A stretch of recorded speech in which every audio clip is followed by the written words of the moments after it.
Bismillahirrahmanirrahim. Assalamualaikum warahmatullahi wabarakatuh. Selamat sore, salam sejahtera kita sekalian. Shalom, Om Swastiastu, Namo Buddhaya, salam kebajikan. Rekan-rekan wartawan, kembali sore ini kita berjumpa kembali terkait dengan update situasi Kamtipmas pada hari ini. Yang pertama terkait dengan data angka kriminalitas.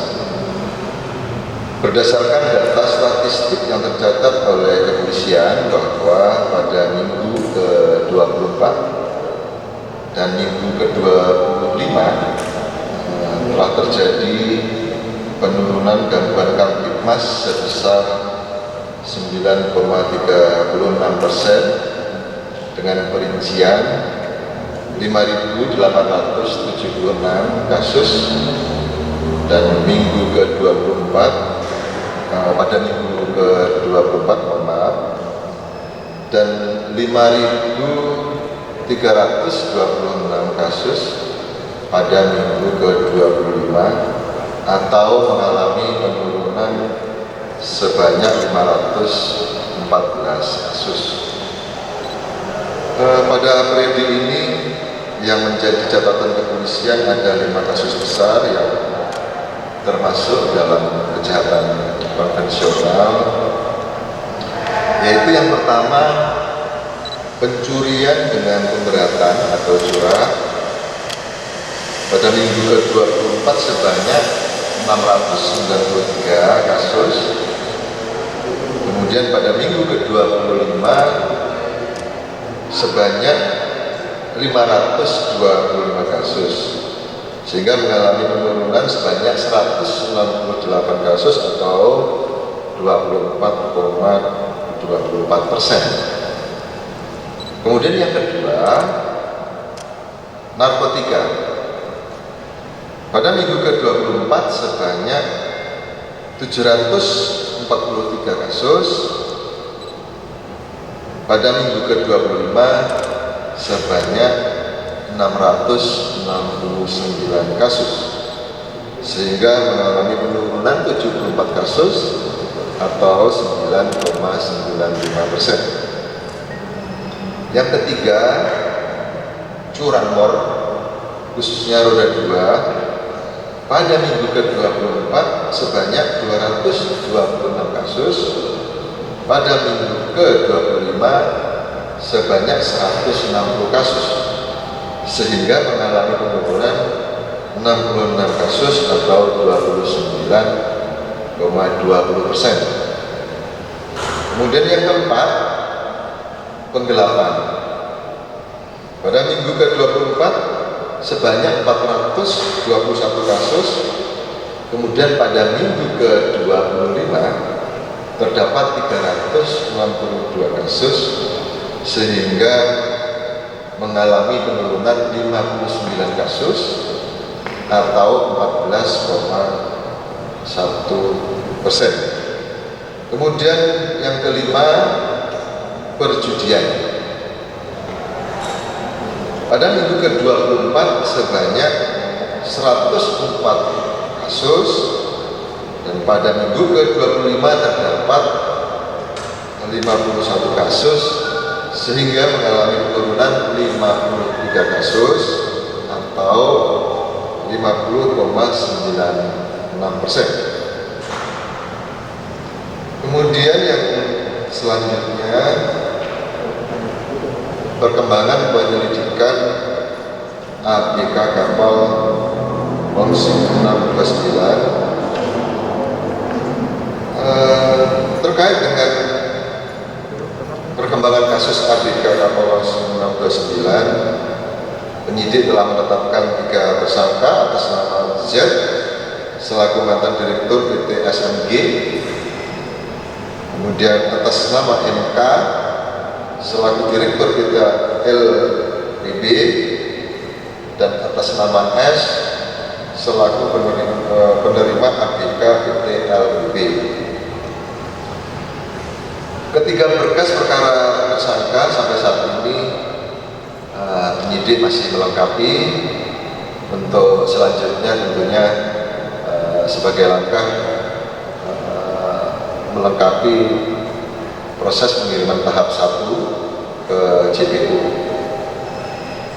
Kemudian untuk perkara korporasi sendiri penyidik akan melakukan proses pemberkasan lebih lanjut. Kemudian informasi yang ketiga perihal perkembangan status SD. Sampai dengan saat ini saudara SD belum ditetapkan sebagai tersangka dan proses penyelidikan masih berlanjut. Jadi update kami terakhir terhadap penyidik masih jawabannya seperti kemarin. Penyidik masih menunggu hasil analisa digital forensik dan dari barang bukti yang telah diserahkan ke laboratorium. Tentunya nanti akan kita sampaikan kembali kalau sudah ada hasil dan sudah ada perkembangannya. Yang jelas sampai saat ini proses penyidikan masih tetap berlanjut. Yang keempat, informasi terkait dengan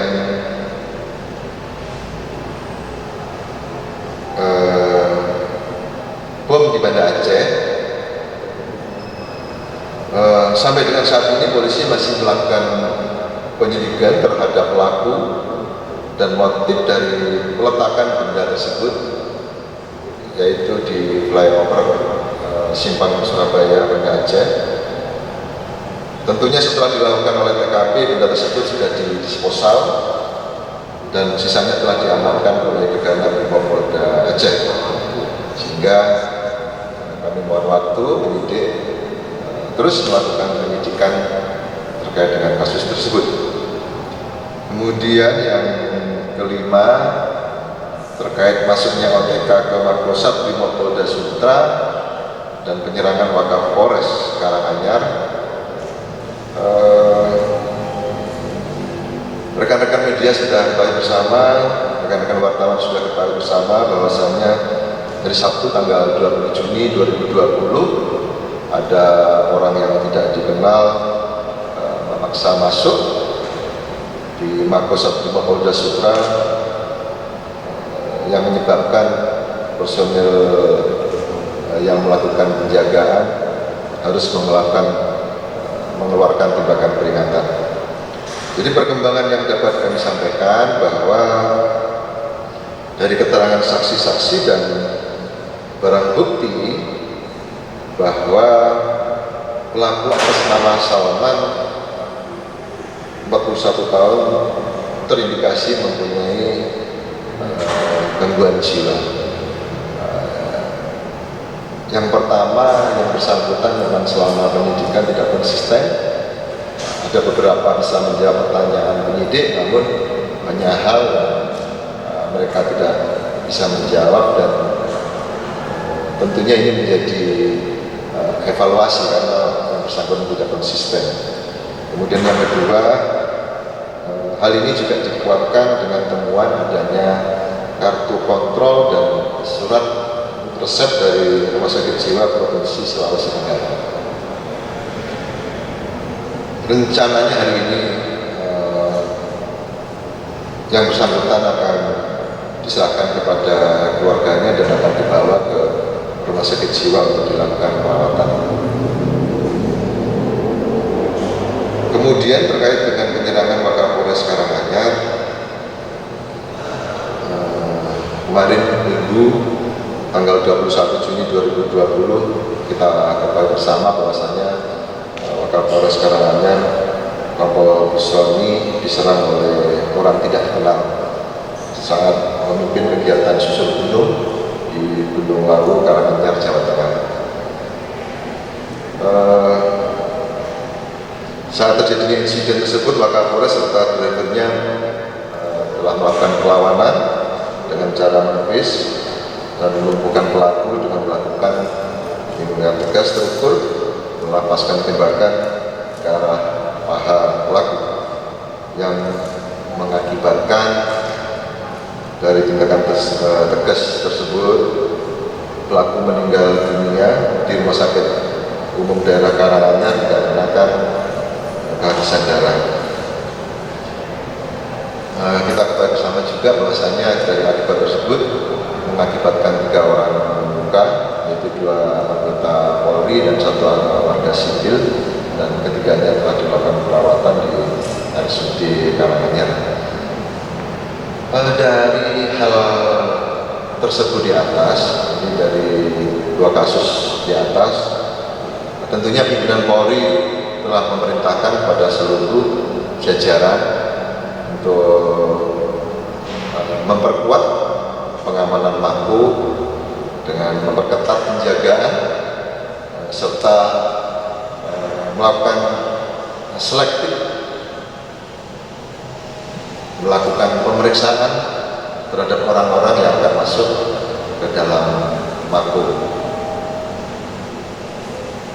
Kemudian di samping itu pimpinan juga memerintahkan untuk anggota yang bertugas di lapangan, seperti misal anggota yang melakukan pengaturan, penjagaan, pengawalan, dan patroli, tentunya juga telah diperintahkan untuk melaksanakan body system, yaitu anggota yang sedang melaksanakan tugas diawasi dan diamankan oleh anggota yang lainnya dengan bersenjata.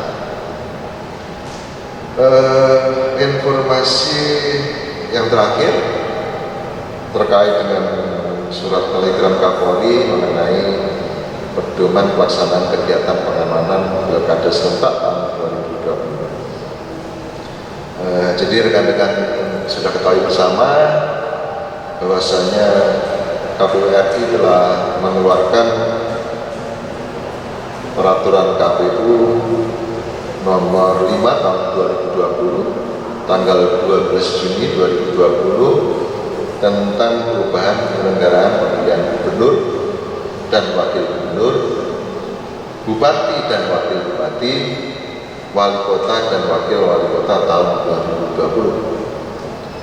Untuk menyikapi hal tersebut, pimpinan Polri telah mengeluarkan STR nomor 307 tanggal 16 Juni 2020 tentang rincian tahapan program dan jadwal penyelenggaraan pemilihan guna dijadikan pedoman dalam pelaksanaan kegiatan pengamanan Pilkada serentak tahun 2020. Adapun atensi dan perintah dari pimpinan antara lain, yang pertama